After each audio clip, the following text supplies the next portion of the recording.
Nikki, you can go over to Mrs. Blackmer, to Baba. Okay, here she goes. Our story is set in the forest in the winter. The Mitten. Once there was a girl named Nikki who wanted her new mittens made from wool as white as snow. At first, her grandmother Baba did not want to knit white mittens. If you drop one in the snow, she warned, you'll never find it. But Nikki wanted snow white mittens, and finally Baba made them.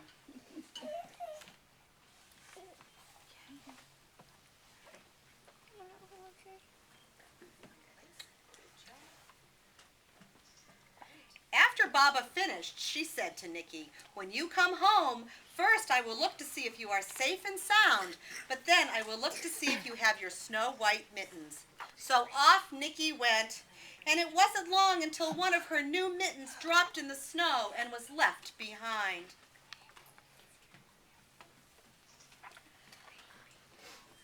Two moles, tired from tunneling along, discovered the mitten and burrowed inside. Here we go, right over by Mrs. Lynn. Come the moles. They burrowed inside. It was cozy and warm and just the right size, so the moles decided to stay. Two snowshoe rabbits came hopping by, named Carter and Leonardo. Hopping by, they stopped for a moment to admire their winter coats. It was then that they saw the mitten, and they wiggled in, feet first. The moles didn't think there was room for both the rabbits, but when they saw the rabbits' big kickers, they moved over. Okay, want to turn the page? Next came a hedgehog named Kyle, snuffling along. Having spent the day looking under wet leaves for things to eat, the hedgehog decided to move into the mitten and warm himself. The moles and the rabbits were bumped and jostled, but not being ones to argue with someone covered with prickles, they made room. As soon as the hedgehog disappeared into the mitten, two big owls, attracted by the commotion, swooped down.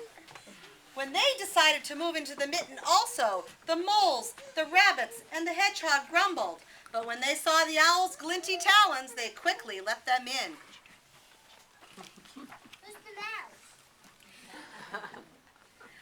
Up through the snow appeared a badger. She eyed the mitten and she began to climb in. The moles, the rabbits, the hedgehog, and the owls were not pleased. There was no room left, but when they saw that badger's big diggers, they gave her the thumb. It started snowing, but the animals were snug in the mitten. A waft of warm steam rose in the air, and two foxes, trotting by, stopped to investigate. Just the sight of that cozy mitten made the foxes feel drowsy.